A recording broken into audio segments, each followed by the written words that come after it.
Well, it's been a quiet couple of weeks here in Rochester, Michigan. Recovery from a 250-mile foot race makes the weeks after feel earned.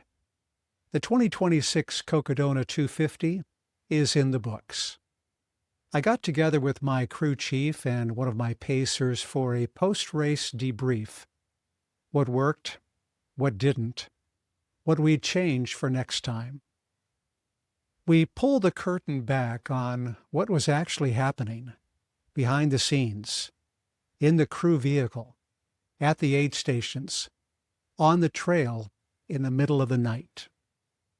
The handoffs, the calls about whether to keep going, the small decisions that pile up into a 250-mile finish. It's the work behind the finish line of what it takes to get a runner from Phoenix to Flagstaff.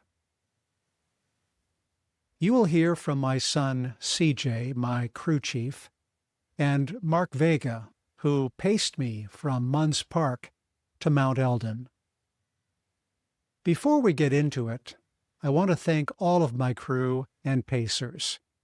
CJ Johnson, my son and crew chief, 5 days in the van, every aid station, every sleep cycle, every nutrition handoff, never off the clock. J.J. Johnson, my other son, who paced me from Dead Horse Ranch through Sedona in the worst heat of the race. Troy Ide, who paced Whiskey Road to Mingus Mountain, and Jerome to Dead Horse Ranch. His first time pacing me, steady the whole way. Jillian Pizzamenti, who paced Mingus to Jerome and Sedona to Schnebley Hill, two of the hardest sections of the race, both through the night. Mark Vega, who paced Munns Park to Wildcat Hill through the worst sleep deprivation of the race and kept me upright. None of this happens without each of them. The servanthood they brought to this race is the reason I crossed that finish line. If you watched the pre-race crew meeting on this YouTube channel, and I recommend it, this is the bookend to it. If you're new to the channel, this was my 6th Cocodona attempt and my 5th finish. 105 hours, 58 minutes, more than 8 hours faster than my previous Cocodona best. If you find this valuable, do me a favor and hit that like button and subscribe. Your likes really help people find these stories. I'd love to hear from you in the comments. 2 things I'm curious about. CJ describes the year leading up to Cocodona as a fight, injuries, DNFs, races where I had to work for every mile. What's a season of struggle that sets you up for a breakthrough? And here's another. At Mingus Mountain, deep into the race, I was feverish, shaking, couldn't keep food down, and not sure I'd be getting back up. What's a wall you've hit in a race or in life, and what got you back on your feet? Okay, here we go. Enjoy. Hey, guys. Mark, welcome. The man. Thank you. Thank you. Thank you. There are only so many people named Mark Vega. Just a few. Just select. a couple. When I think of Vega, I think of an overpriced but incredible plant-based protein powder. The Really? vanilla. I just closed out I just got to talk with Keith Allison, who was the first finisher in this age group for Cocodona this year. CJ's working from his bespoke library. That's good. You guys, this book right behind me, that's my favorite one right there. I see it. Yeah. It's called Born to Eat. Is that true? Is that your favorite book? It's called Fiber. Does the job. Every time. You can change it. You can change the background, right? Big fun.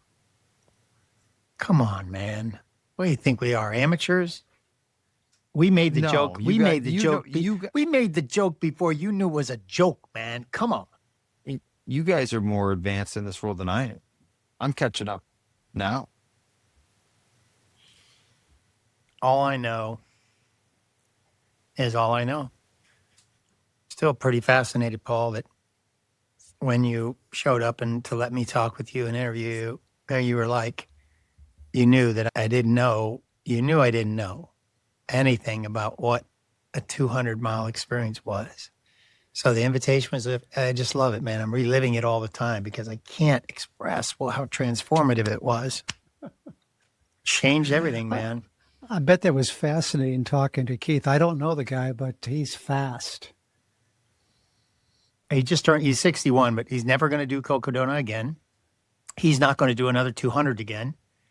He ran his first 100 mile at 50 and took him 3 starts before he finished a 100-mile race.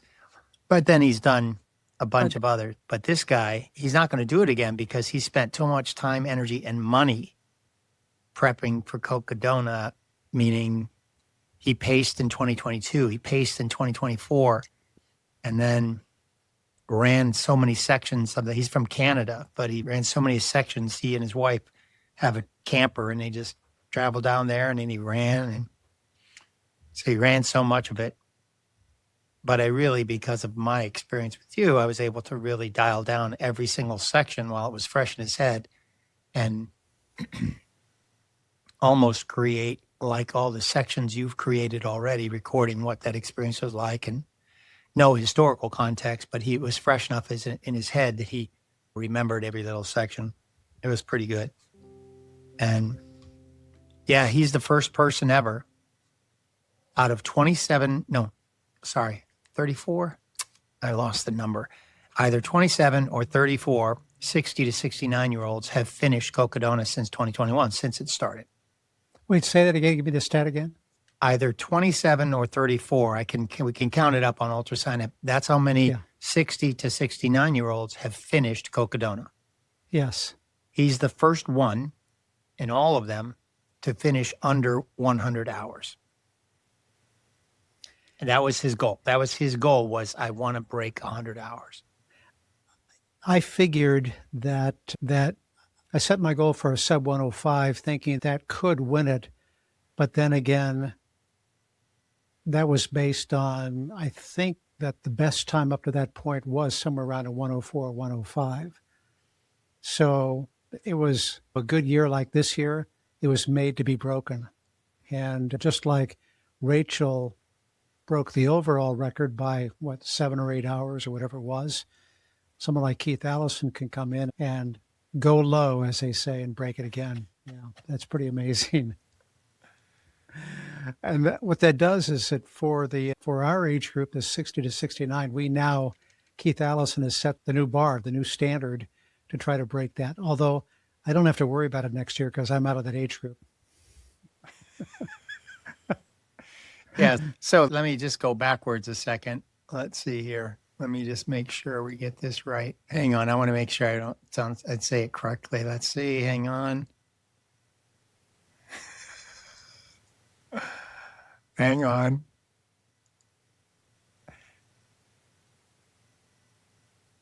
Okay. 2 in 2024.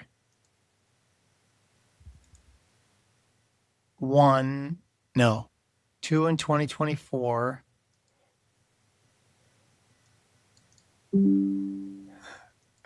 There's only been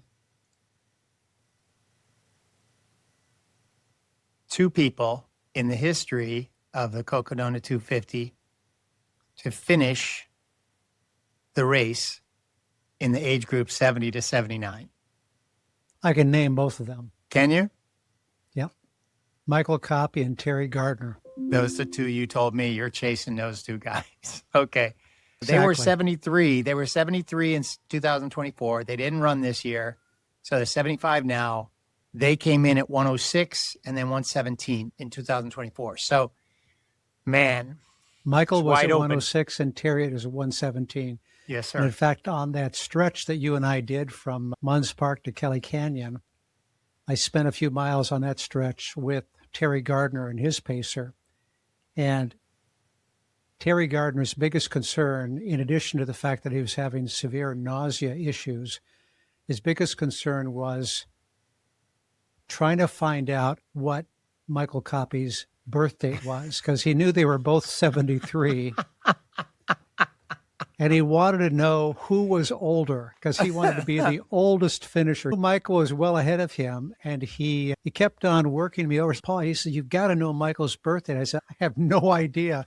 I think you're both the same age, but I don't know who's older." He says, "I got to find that out because maybe I'll be the oldest finisher." Well, Copy came in, I think, Friday afternoon, and I believe it was perhaps early in the morning on Saturday when Terry Gardner crossed the finish line. Copy was the oldest finisher until Terry did. I think Terry is like a month older than Michael Copy. So, But that's I think hilarious. Copy got a whole lot more celebrity because he was up to that point, the oldest finisher. And he actually had 106 plus hours. That's pretty good for a 73-year-old for sure. Yeah.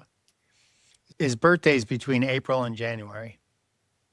Copies, according to his ultrasign up stats. And Terry's birthday is between August and October. Okay. Funny. Yeah. Yeah. Yeah. So that that's was, it, man. yeah, You're new territory, 70 years old. So now the goal is to break the record next year. So you'll be the fastest 7-year-old to do the course. All right, let's go ahead and start then. I've been recording this whole time anyways. Okay. Hey, welcome guys to our little post-race debrief of the 2026 Cocodona 250. From my vantage point as the runner, I think this was, I don't even think, I know this was the best Cocodona race that I've been involved in. And this was number 5 for me, actually number 6, because the first one ended up in a failure in the Prescott Valley. But so of the 6 Cocodona races, number 6, numero 6 was the best of all. We came close to my goal of a sub 105. We got a sub 106. We were on pace pretty, we were well ahead early on, and then we pretty much kept on pace throughout the balance of the race and came really close to getting that time goal. And the secondary goal was to get on the podium for the age group. Got number 3 of what was it, 19 people or so that started in that 60 to 69 age group. I believe 5 or 6 finished. 6 finished. And 6 finished, okay. And so we were able to get the number 3 spot. And I thought that the times for number 1 and 2 were pretty phenomenal. I know one was Pam Reed and the other was Keith Ellison. Keith's time was phenomenal at 99 or sub 100 hour race for someone who's in the 60 to 69 age group, which was the record of all time for Cocodona. It was actually a good race. I thoroughly enjoyed every part of this race. There were definitely some highs and a couple of lows during the time as well. But so thank both of you for all your good work. Our other pacers and crew members, Troy I, Jeff Johnson, and Jillian Pizzamenti, are unavailable tonight. Otherwise, we'd have had them on here as well. But you guys were also key in making this thing happen. So here's the agenda that we're going to follow. My good, bad, and ugly agenda. It's easy for me to remember. A great movie and a great song. And then we'll follow up at the end with moving forward kind of things. I've asked each of you to give me an example or give some thought as to what was good about the race, what was bad about the race, what was ugly about the race, and then the move forward part. So I'm going to start maybe with you, Mark. Tell me one thing that you found to be good about your participation in this race. Hands down, planning. Hands down. I knew, Paul, that this was going to be your 5th finish. And I'd known that how you started to plan the first race is very different from how you planned it this time. I was grateful to get the invitation to come up and pace, something I'd never done. And the amount of planning and preparation you'd done on paper and given your YouTube videos too out on the trails, it gave me a great amount of confidence. So I say, hands down, preparation was the good. When you got together all of the pacers and the crew to talk about this, get on Riverside, kind of talk out initially how it should go, you were open with how you thought it could go. And you invited all of us to look at your times, look at the aid stations, look at the stops, look at the elevations, be really aware of it. And you provided a visual for all of us that was engaging and interesting and fun. And so well before the start line, well before that Monday morning, I had a visual in my mind and I printed it out myself. And ultimately you printed them out and they were inside the van so we could see the whole course. We understood where we were going to be. That was important. Good. Okay. CJ, how about you? What was the good of this race? You've been at, I think, at least 3 other Cocodonas. So this is not your first rodeo, but No, this is number 3. number 3. What was good about this? When you PR by 8 hours, everything's good. Everything was good. I can give you every different example. There's many, but when you look at the past year of your races, we look at the calendar of 25 near the end, where it was a fight.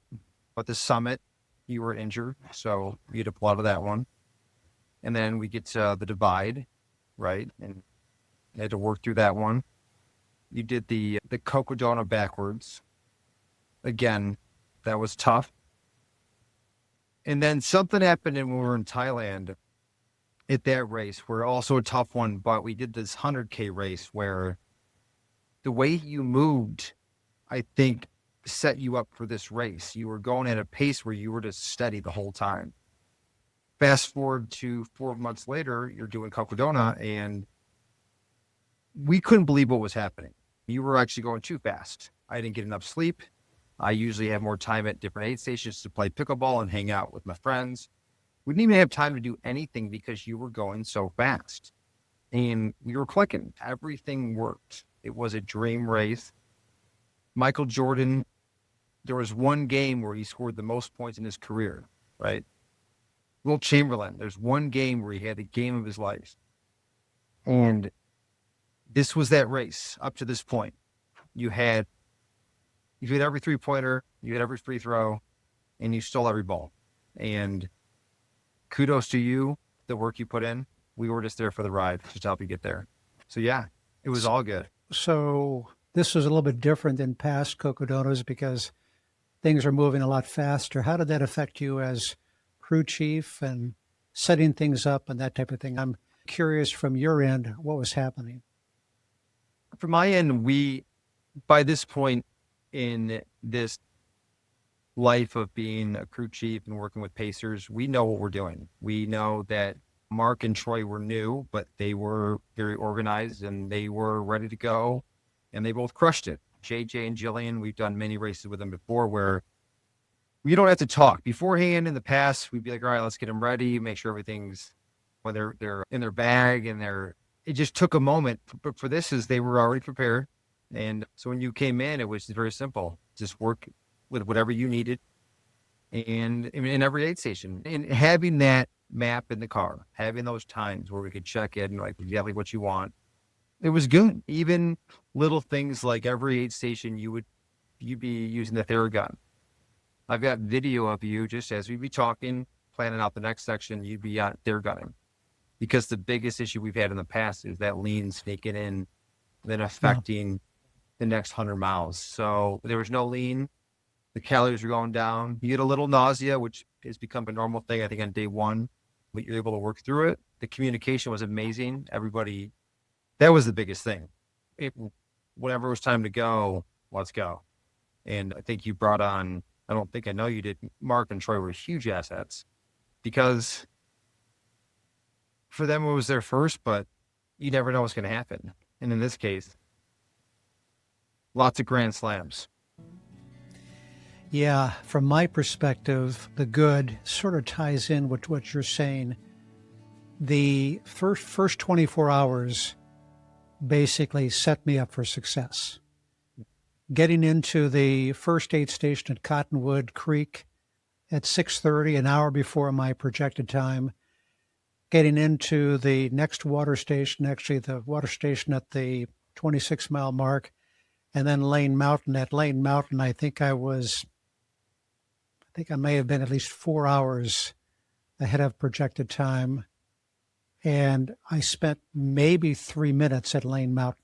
Literally, I'm there, grabbed Coke, grabbed a bag of chips, and was gone. Even if I was drinking the Coke as I was moving and eating the chips as I was moving, I knew I wanted to keep moving. Got to Crown King, and I think I was probably a good 5, maybe even more than that, 5 hours ahead of projected time.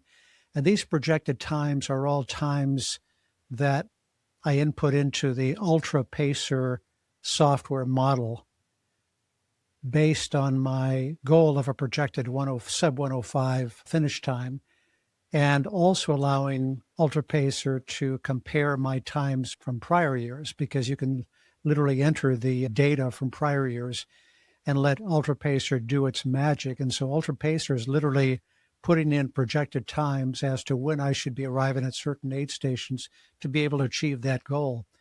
So I knew when I came into Crown King, things were good because it was 4 o'clock in the afternoon. I've never been into Crown King at 4 o'clock in the afternoon in past years. Usually when I come into Crown King, the sun is beginning to set off into the west. And by the time I get out of Crown King, which is usually an hour after I get there, the sun is set and I'm off in the dark. This year, I came into Crown King, organized my stuff, had the good fortune to see part of my crew there. So that was pretty awesome. Did not expect them, did not plan for them to be there, but it was a nice surprise to see Mark and Jillian and JJ there. Didn't spend a whole lot of time with them. In fact, they were helpful for me, grabbing an extra pulled pork sandwich, grabbing some fluid for me, making sure I had what I need out of my drop bag, and I was off. I don't think I spent more than a few minutes with them. Definitely did not spend much time in the Crown King aid station, which was the plan. Keep moving, get through there, even though you're well ahead, get out of that aid station as quickly as you can, even if you're walking at a brisk pace. So I got out of there and then coming down into Aroostook Creek. So most of the way to Aroostook Creek, and this is a section I always do in the dark. It's 17 miles of dark. It's usually a very difficult section where there's a lot of sleepiness that takes hold. But got into Aroostook Creek, was in and out of there within 5 minutes, grabbed some of their potato soup and bolted out of there because I knew that Mount Union was coming up, and I knew that was another hard climb because the first day is just a hard climb up to Lane Mountain. And then you got to do this night climb up to the top of Mount Union, which is close to 8,000 feet. But I knew the only way to climb Mount Union is to climb Mount Union. So in this first 24-hour period of time, I'm setting myself up for success because I hit Mount Union, the aid station up there at Camp Kippa, I think I hit that at 1 o'clock in the morning. And then by that time, I was feeling like I wanted to throw up. I felt the nausea coming on, but enough to push it off because I got some scrambled eggs and some pancakes and some other nutrition there at Camp Kippa. And then I got out of there, I think within 30 minutes. Normally I'll grab a nap there. Did not do that this year. And I knew that Camp Wamatachuk was not that far down the road, maybe 10 kilometers or whatever it was down the road or down the Senator Highway there. So got out of there quickly, got to Camp Wamatachuk, I think around maybe 3:30 in the morning. And the first time I was going to meet you guys was I figured would be over 24 hours from the time I started, because start time was 5 o'clock in the morning on Monday. My projected time into Whiskey Row in Prescott would be 11:30. So that's really 24 plus another 5 or 6 hours. That's close to 30 hours that I would see you guys. And after throwing up at Camp Wamatachuk, resetting my GI system, I was out of there like within 15 minutes gone. And I think I had a telephone call with you, and you said, looks like you're projected to come in here to Prescott about 7:30. And I told you, no, I'm going to beat that time. I'll be there right around 6:30, maybe a couple of minutes after. And I think I hit Prescott. I think I got to the van at the aid station at 6:40, 6:35, 6:40. So at that point, we're 5 hours. We're 5 hours ahead of projected time. And I knew at that point, we now have set ourselves up for success for the entire race because then I had some time to sleep, and because we had projected right there at Whiskey Row to spend some time to sleep, to rest, to reset, and then to go with Troy Ide as my first pacer. So that's my good, is those first 24 hours and setting myself up for success. Now, compared to last year and maybe prior years, I definitely started this race 100% healthy. Okay. And you don't want to jinx those things, because if you assume too many things, then things can go wrong. But I felt strong at the start. I felt healthy. I had no injuries. Last year, I had a right foot plantar fasciitis injury that plagued me throughout the race. But this year, I had no excuses whatsoever. Plus, I probably had the best training block that I've had for any other Cocodona race. After getting back from the Thai 500 in late January, early February, I pivoted immediately with the help of a couple of my coaches to do a training block that was very focused on rebuilding from the Thai 500 to a building program to a race-specific training and then a proper tapering. And all I can say is everything worked together so that it was very good. So anyway, that's my good. Any comments? That's a lot of good. Listen, Sure. you got 75 miles. The Whiskey Row is 75 miles in. That's the first time, and we're in Prescott. This is the first time we actually get to see you. Although we sneak surprised you at early on at Crown King, it was quick. And I don't think, CJ, you didn't meet him at Arasta, right? We didn't, or Camp Kippa, right? We didn't No. see you until Whiskey Row. Is that correct? That's correct. So you were crushing it, and we got the text because I was in a reclined position sleeping, and I got the text like, he's coming in hot right now. So we're like, what? So you were cooking. It was good. Yeah, I think the one good really quick did was sure. back to what Mark was saying. Whenever we'd expect you at an aid station, it shows you projected, and what you and Jeff did at the Moab, where there was one section where, all right, you got it. This is the section you have to cut time. We can make it. And you guys, it was that one section where it was like, you cut to 5 hours, right? Here for Cocodona, every section you were cutting. Like we never lost time. It's almost like we were waiting for it to happen. Okay, when is he going to slow down? Because again, we're in this unknown of this pace you're going. Can we maintain it? Right. And the Ultra Beast did what he did. I'm thinking maybe you were all holding your breath, waiting for the blow up. No. At this point at Whiskey Row, you're so far ahead. All we know for sure, Paul, is we printed out these beautiful color images about when to expect or what to expect or when it's going to be projected. So you kept it sexy and gamified, man. We were immediately like, okay, this is almost completely out the window. So we tried to just make sure we could do our one job, which is to keep you going and predict it at the right time. Thank goodness, me and Troy were brand new, so we really had no perspective on any of this. But JJ and Jillian and CJ were like so dialed in and drawing in their data at points from other races, looking at the time, and okay, he's here. I think he's going to hit here. Get him out the door. Get him ready, Jillian. Let's do the blah, blah, blah. And so I learned so much at that Whiskey Row stop, Paul, because I got to see the crew articulate how things are moving in real time. So it was about game on, stay focused. Let's get this done. Was that a good characterization, CJ?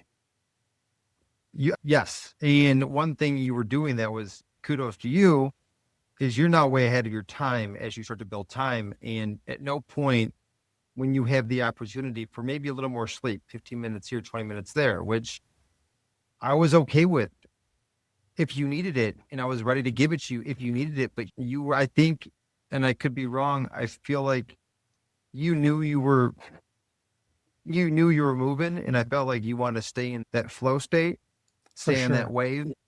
And that wave, You didn't fall off of it. You rode that thing for 250 miles. I think at Whiskey Row, we had allocated 60 minutes sleep time there.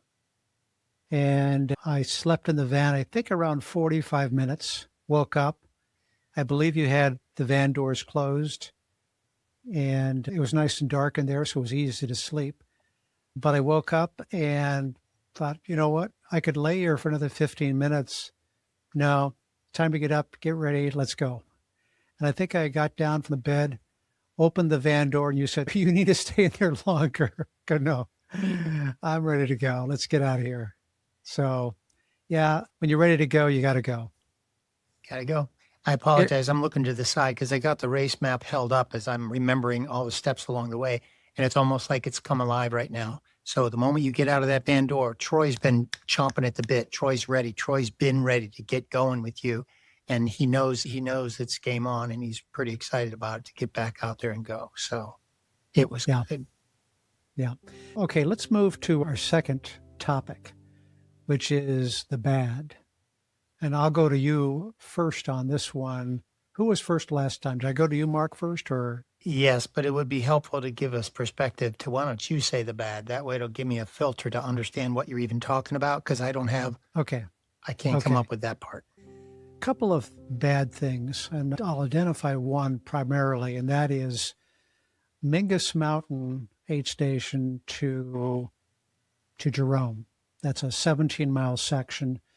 Jillian was my pacer through that section. It was through the night. We left at the time the sun was going down and arrived 4 a.m. around there in Jerome. So we made actually good time. It was great. We made good progress, worked efficiently through that section at the nighttime. Sections of it are very technical. And it's a section that, from what I can tell from those who have run Cocodona, it is their most hated section. Not mine, but for a lot of people, it's a very hated section. I actually love that section. But the bad is that I left the Mingus Mountain aid station with no nutrition. Now, I don't think I ever mentioned that to Jillian, and I don't think I ever mentioned that to any of you guys. And this might be the first time you're hearing that. But I got to we were clipping right along, and I had told Jillian, I said, basically the way I, in my mind, construct this segment is from the aid station at the top of the mountain down to where the course crosses Highway 89A coming up from the valley to Jerome, up and over the mountain, is about a 7-mile section. When we cross the highway, then it's 10 miles down to Jerome. So it's a nice way to break up that segment. And we were maybe a mile or two out from Highway 89A, and I told Jillian, I said, we're going to be coming up with a highway here in about a mile or two. We'll cross over the highway, and when we cross over the highway, we'll take a break, okay? A short little break, and maybe take in some nutrition, some hydration, what have you. And she said, oh, that's great. She was looking forward to it, actually, because she had some other business to take care of as well. And so we got there, sat down for briefly, and I'm pulling out my runner's vest and rifling through the back of it looking for my nutrition. There's nothing back there. Now, there's only one person to blame on something like that, and that's me, because I know I need nutrition for that segment. But it's one of those times where you go, okay, all right, I've got 10 miles to go. It was a good thing that I had a good meal back there at Mingus Mountain, because I'm relying on those calories to take me the rest of the way. But that would be, if that's the worst thing that happens during a race, then the race is going to be a good race, because that's not the worst of all things, because you can get through 17 miles low on nutrition. I didn't bonk during that section, but so that would be a bad in terms of. There was another segment where I forgot my Coros watch coming out of Sedona. Again, that's not the end of the world. And in fact, we were only maybe a half mile out of the aid station, and Jillian offered to run back and get it. I said, nope, don't need it. Leave it where it's at. I don't need it. We're fine. But again, those are things that are not that significant. But if I have to say a bad thing, those things I want to have corrected for the next race. Does that make sense? Yeah. And by the way, just to add to that segment from Mingus down to Jerome, that little section by Highway 89A, I knew that there was an old couch, like somebody had stopped along the highway, pulled the couch off the back of their pickup truck that they didn't want anymore out of their living room, and deposited it maybe, I don't know, 100 yards away from the highway. So I told Jillian, I said, you know what's nice about this place that we're going to stay? There's a place to sit. There's a couch. And when we got there, the couch was completely wrecked. The last time I saw the couch was when I did the reverse Cocodona in December of 2025. And there was a couch there, and it was in pretty good shape at that time. Of course, a few months have passed by now, and that couch is, you can't even see it. It's totally demolished by whoever. But I was looking forward to this couch that I could put my feet up and relax, and no chance. All right, let's go to CJ with his bad.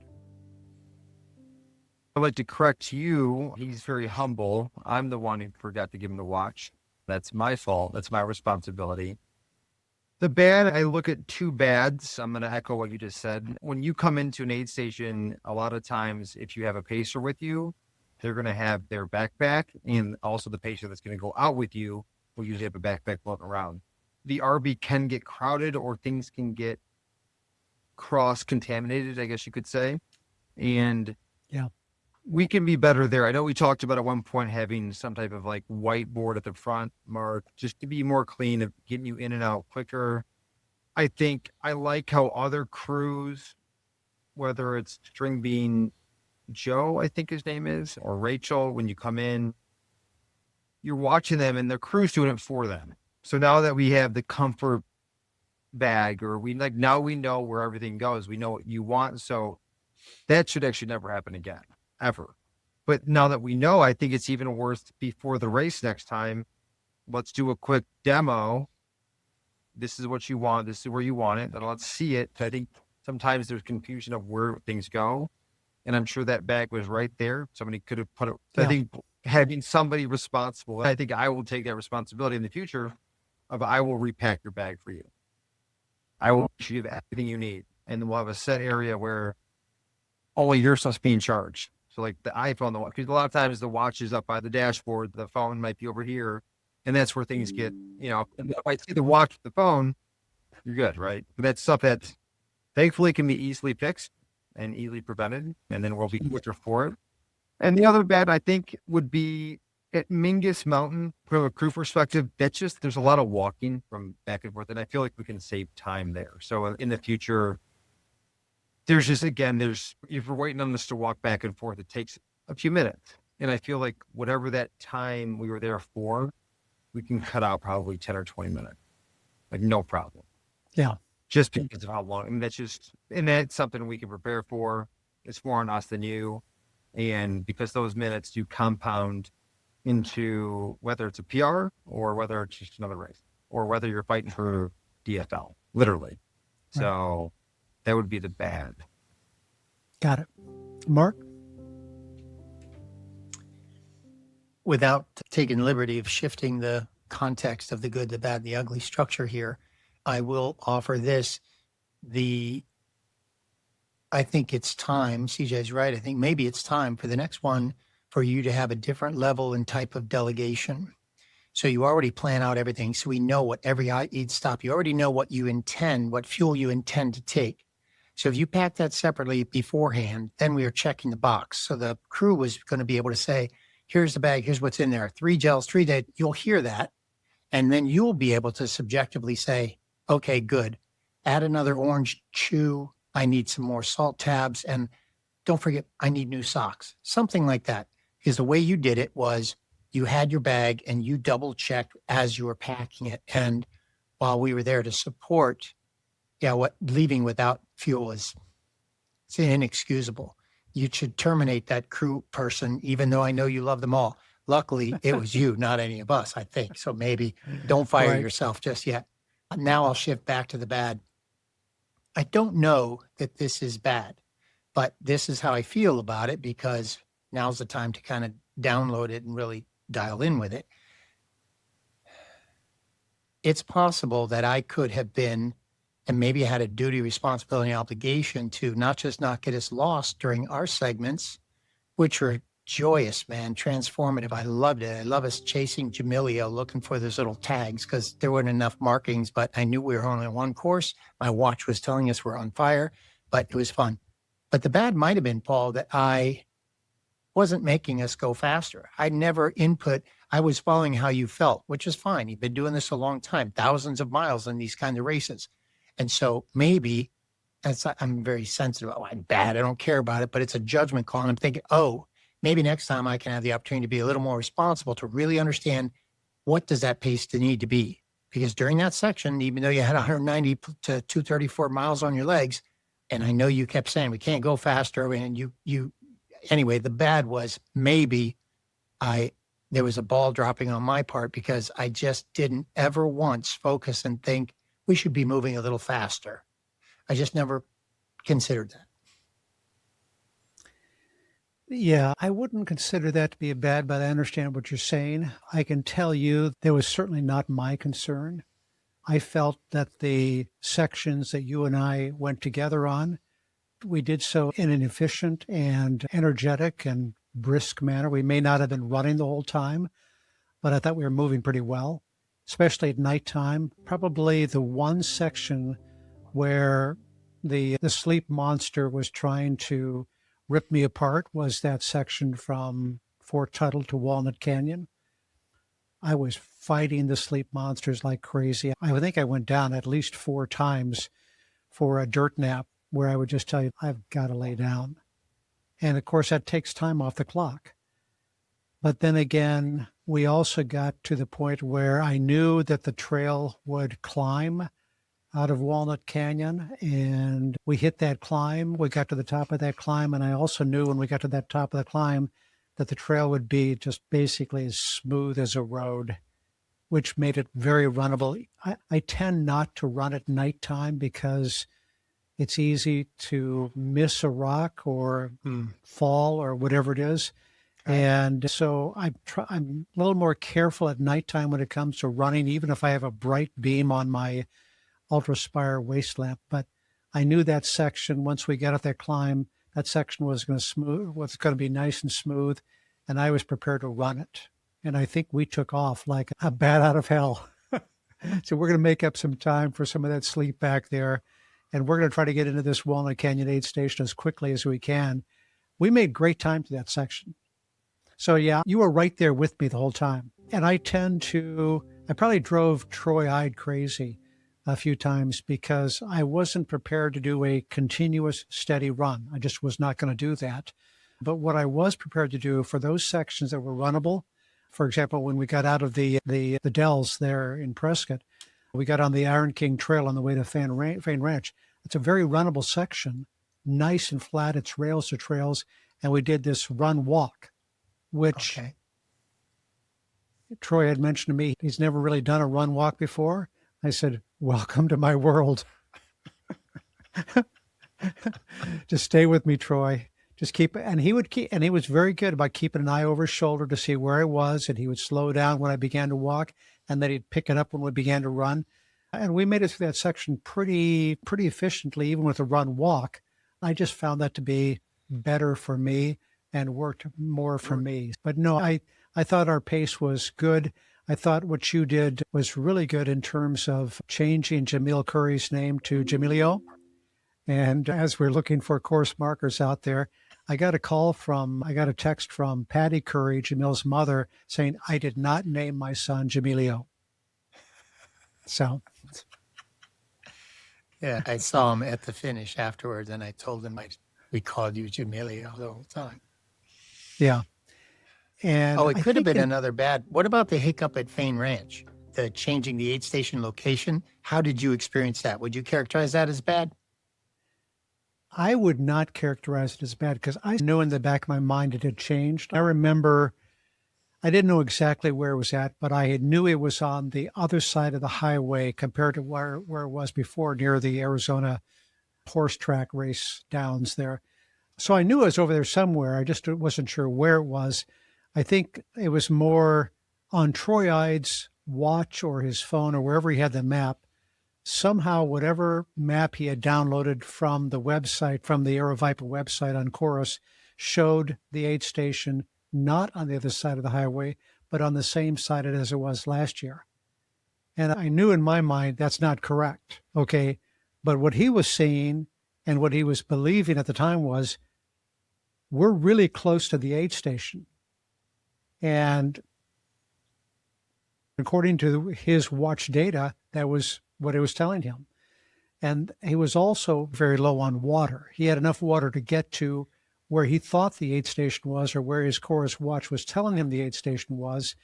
And all of a sudden, it dawned on him that maybe the aid station is not here. And that's when I called CJ and said, hey, let's verify where you're at, where the aid station is at, which in fact I showed Troy my Cal Topo GPX map, which showed it was where CJ was at, which was on the other side of the highway. Said, I think we've got some work to do yet to get there, Troy. And that's when I called CJ to confirm that. He said, absolutely. And we did the Find My Phone because we track each other. And he said, look at my blue dot. That's where you need to get to. So, but for Troy, that was a shocker for him because at this point, he's out of water.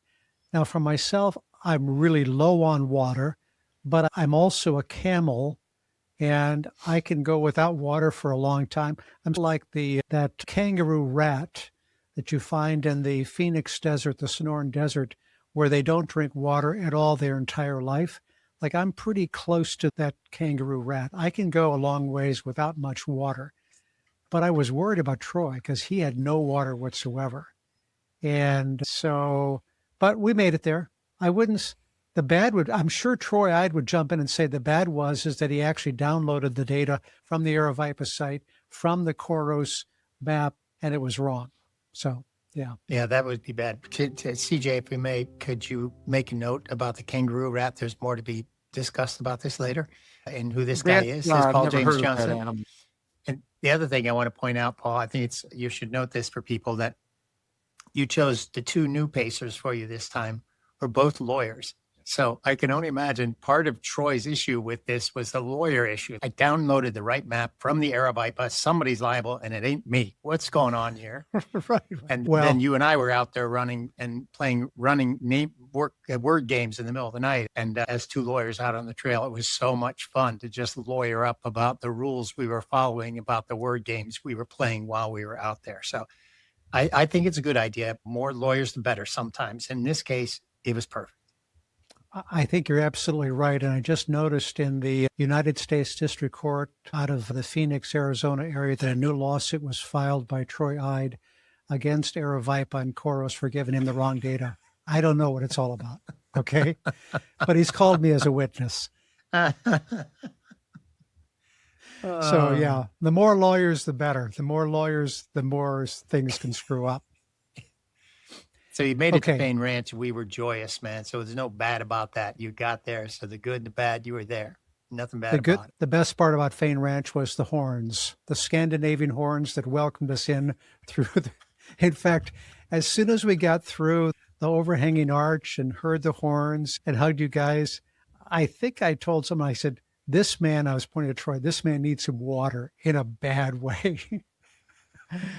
So, yeah, he was the way parched. we celebrated at Payne Ranch. I'm pretty sure that people that were just checking in the race from afar, he probably thought that was a finish because we did the whole right. And we were just happy to see you. That was a good probably time. many. Oh, yeah, that was fun.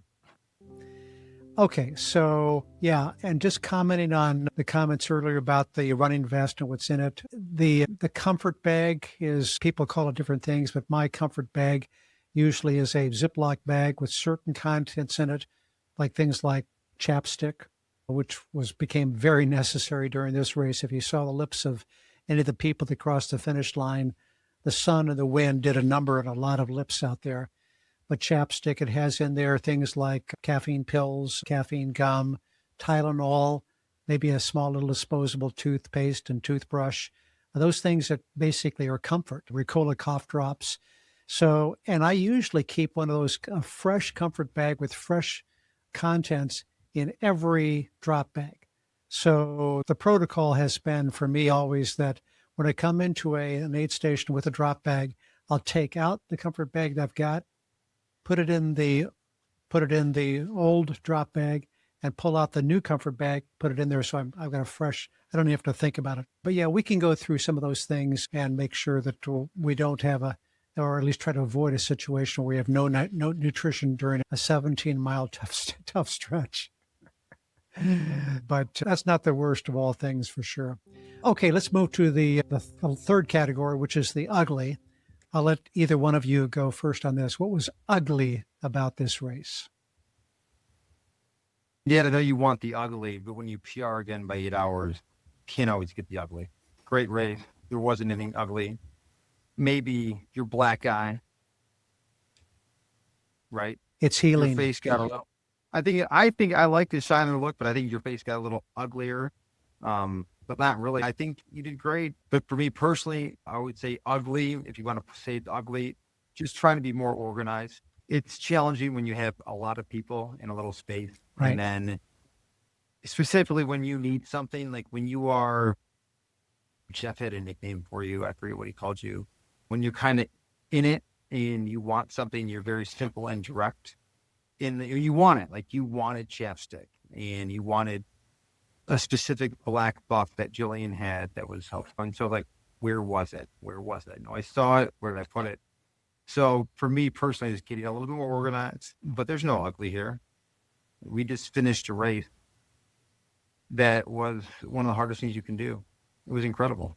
So congrats to you and to the team, and hopefully you get picked for the next one because we got more work to do. So I'm in the lottery for 2027. We'll see what happens. Good. What's the ugly for you, Mark? Now lawyer hat comes back on. Let's shift this. Hitting your eyeball, that was the bad thing. That was bad. You almost lost your eye, could have cut. That was bad. Let's put the ugly in. Let's put in the no fuel in the ugly category, because that could have been disastrous, not just ugly. So let's do that shift if we could. And then I got to say, I don't know that you ever saw it. I had to hide it from all of y'all, but I'm pretty sure I cried ugly tears when you finished, because it wasn't just the fifth finish. It was meeting your crew, meeting your family crew, and being invited to be a part of it. So I don't know if my ugly tears were for you and your finish, or they're just for myself. Selfish, wonderful, holy cow, is this my life, transformative tears. So let's put that in the ugly category, because you want an ugly category. That's all I got. Otherwise, this was a perfection.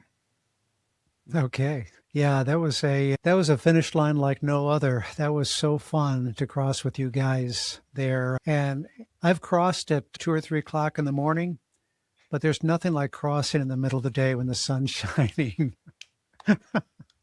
It's so much different. Steve Adderholt, the race director, will not be there at 2 or 3 o'clock in the morning handing out a buckle, but he will be there at 2 o'clock in the afternoon on Friday. Something special about that crossing. Let me talk about my ugly. Okay, Yeah, let's hear it. Yeah, there are, with every 250-mile race, there are the highs and the lows. There are the mountains and the valleys. And I'm not talking literally, I'm talking figuratively of the mental and the emotional. And I think I hit 2 lows, and one I just talked about, which would be the low from Fort Tuthill to Walnut Canyon, trying to dig myself out of that sleep-deprived state there, and trying to, and by the way, if I had to do it over again, I would have taken one of those 400 milligram Beast Mind caffeine pills to try to take me through. But I was scared of those pills. I'd never taken one of these 400 milligram caffeine pills before. And then I took it the next day when I was going over Mount Eldon, and it was like, hello, I'm flying over the mountain. So they definitely work for sure. But my other low, and probably more profound low, was when I got to Mingus Mountain. Troy Ide took me from Whiskey Row in Prescott all the way to the top of Mingus Mountain. And we had a really good section leaving the Fain Ranch aid station, working our way across the ranch, and eventually up Mingus Mountain. In the steepest section and the most technical section of Mingus Mountain, I basically put my trekking poles away. Sometimes I like to go without the trekking poles during the ascent because I'm able to maintain a better posture and not using crutches to get up there. Put the poles away, and I think it was about that time Troy liked to lead, and I was totally okay with that. But I think about that point, he said, Paul, why don't you jump in the lead here, and I'll just go at your pace. And so put the poles away, and we did a nonstop, boom, right from the beginning of the hard climb all the way to the top, no stop. Got to the top, high-fived it, got this done. Let's go. We got to the Mingus Mountain Aid Station. Got into their little bunk building there where they have the bunk beds and so forth. They've got some hot showers in there, and took a nice hot shower, and it just felt like nausea just overwhelming me, trying to avoid throwing up. Got through the hot shower, went into their little bathroom there, tried to stay close to the toilet in case I couldn't control it. Just could not get it to throw up. And then I went into the bunk room, the room that you guys had set up for me to rest in. We had scheduled for Mingus to have, I think, like a 60, maybe a 90-minute stop with like an hour of sleep. Laid down there, and I think CJ and maybe JJ covered me with covers, and I literally was shaking. I was like, I could not stop shaking. I felt the fever. I didn't feel good. I felt really bad, and fell asleep. And it was, I think, around about an hour or so, and I remember hearing CJ come in and say, it's been 60 minutes. And I think I called out to him and said, can you give me 5 more? I need 5 more minutes. Normally I'll respond to him or even be up before he comes in. Not that time. I think I begged for 5 more minutes, and he gave it to me. And then I thought, you know what? Before I went to sleep, as I came out of the shower, Christopher had given me an orange Fanta to drink, and I took one little sip, and I wanted to throw that up. And I placed that can of orange Fanta under the bunk bed, and I took it, and I said, you know what? I'm going to go in the bathroom. This is after I woke up. Go in the bathroom and see what happens. I'm going to be in the bathroom when I try to drink this thing, and if I throw up, I'm right there by the toilet, so I can do it. And I drank it, and it went down with no problem. I go, that's a good sign. I can take things down now. And then you guys came in with a salad, I think with some lasagna from the aid station there. And the salad tasted phenomenal. It was so good. There was the tomato-based pasta, and then the more vegetarian, vegan-based pasta. And Jillian's telling me, eat the vegetarian. Don't eat the tomato-based. It'll probably go down easier, which I did. And it was great. I think maybe I might have even had a chocolate milk or something like that with it. But everything was going down, and I took that as a good sign. And then I think you guys were in there. We got situated, got the running vest going, by this time I was in new clothes. I had new shoes on. Everything was being reset. Like, this is becoming a new day. But it was that was probably the ugly, which is, wow, this is not good. I'm at the top of Minga. I had just a really good climb, but I think it was just one of those things where who knows what the cause was, but I just felt really sick at the time. But all I really think I needed was that hour of sleep. Just rest the body, let the body calm down, and just try to reset the body. I never threw up there like I did at Camp Wamatochuk the night before, but the resetting, I think, was asleep. So that was probably the ugly part. And I can imagine you guys talking outside saying, we have a problem here. There's something wrong with our runner. But the runner reset and was ready to go. And I think Jillian and I came out of there. That was when I forgot the nutrition. So maybe that was part of it. But that's okay, because we came out of there and we had a really good stretch. I'm remembering. You know, also the nutrition thing, that goes back to that walk back and forth. So who knows if maybe that bag was left at the van. That's good to know. Yeah. Because that was the one where lots of moving parts. Yeah. So. Paul, would you think it's ugly, would just be ugly opportunities for ugly if you go and do this race without pacers or without a crew? I salute those who do, because there are a lot of runners who try to get through this race without any crew help. I personally, I wouldn't recommend it. There's so many benefits to having a crew out there, but yeah, that's a tough assignment. I would not want to do it.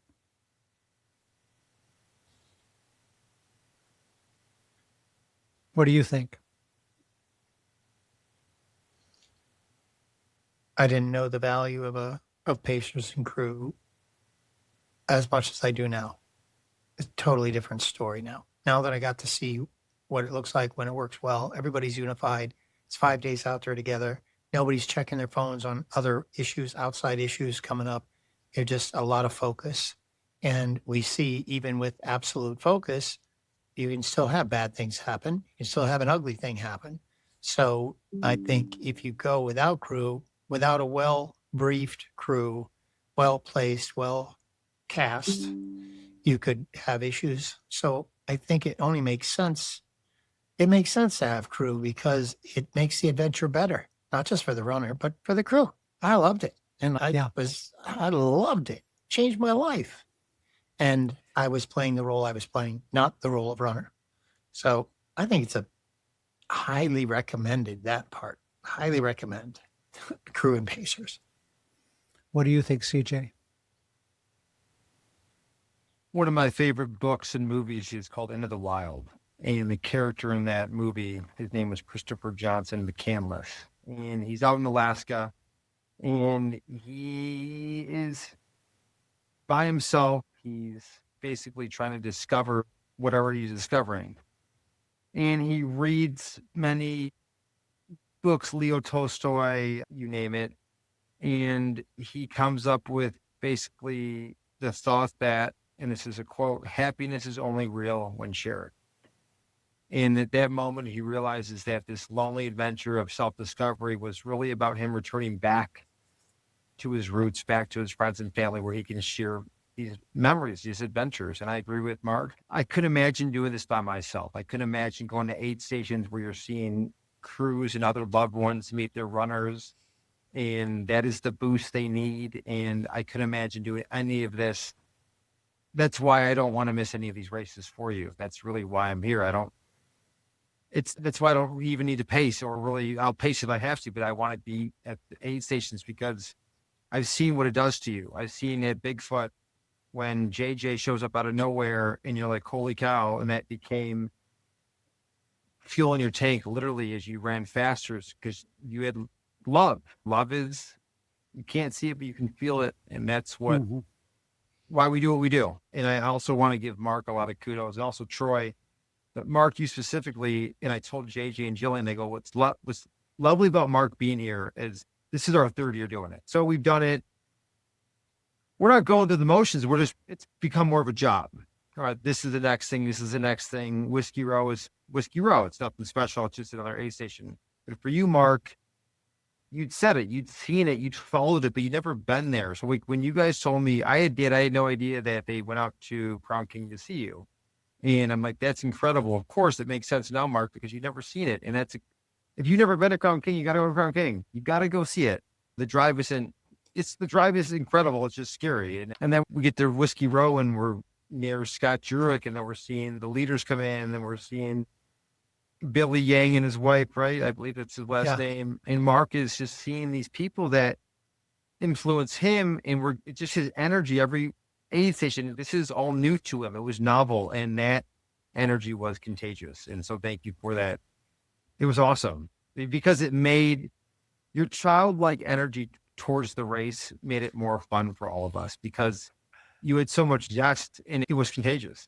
And I know my dad felt it. I know Troy felt it. I know Jillian and Jeff felt it.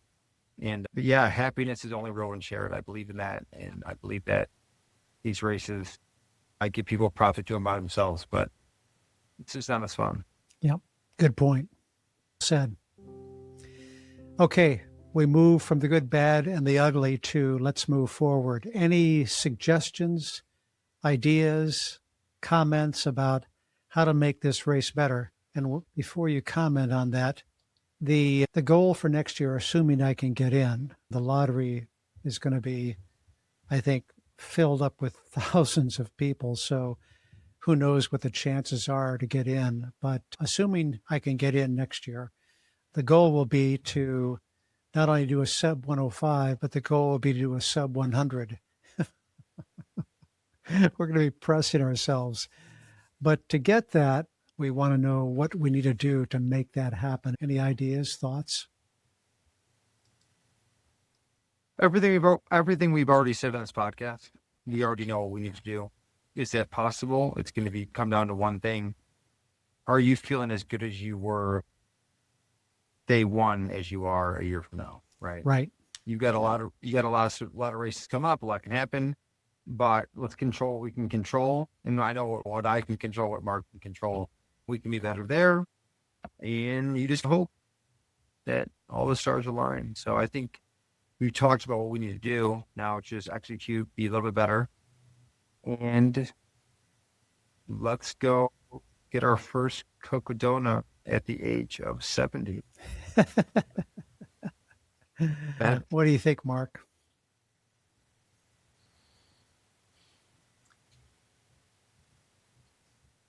I like swinging as far as you can swing, and I know you'll be at the beginning of the age group, but I still think we have unfinished business in the 60 to 69 age group.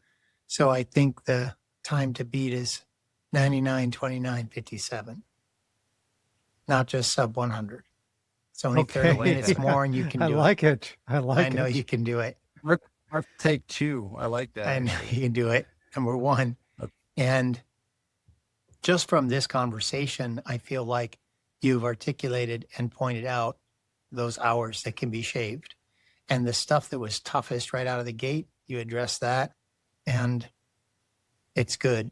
I think the speed of 8 through 8 stations was great. I think we have a check the box whiteboard at the end of every 8 station. So before you leave, check, check, check, go.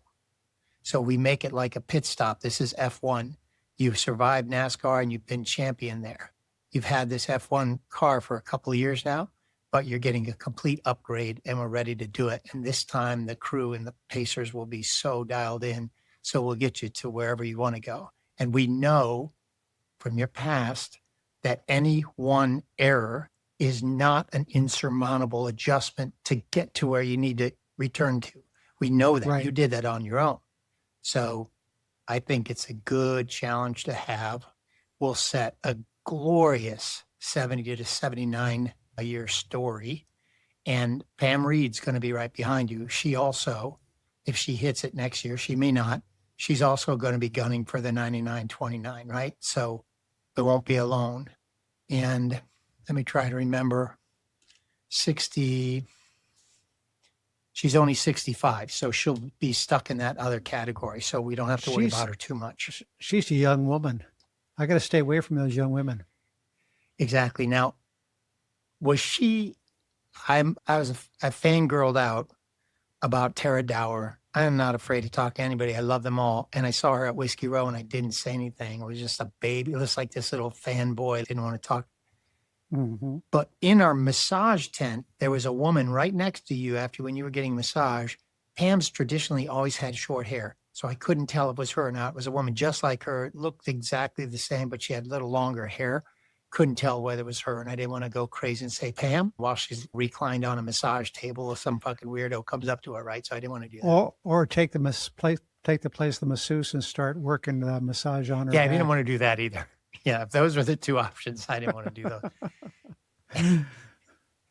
That's the plan. That's what I think the plan should be for next year. I'm definitely, if you're in it, and if you have a space and you're interested, I'm definitely hooked. I'm in, man. Very cool. And I'm happy to run any parts of it that you feel like makes sense. Yeah, you were definitely key this year. The Pam Reed story, Pam, we were coming toward the Fain Ranch 8 station, but we were still in that on the other side of the highway. We were with a group of like maybe 6 or 8 runners, all trying to understand where the 8 station is. Both Troy and I were ahead of most of the group. And that's when I told Troy, I said, I think we got some work to do. It's over on the other side of the highway. And the group behind us went off on a different direction because they were confused. So that it was not just us that were confused, but Right. Pam Reed was in that group. Okay.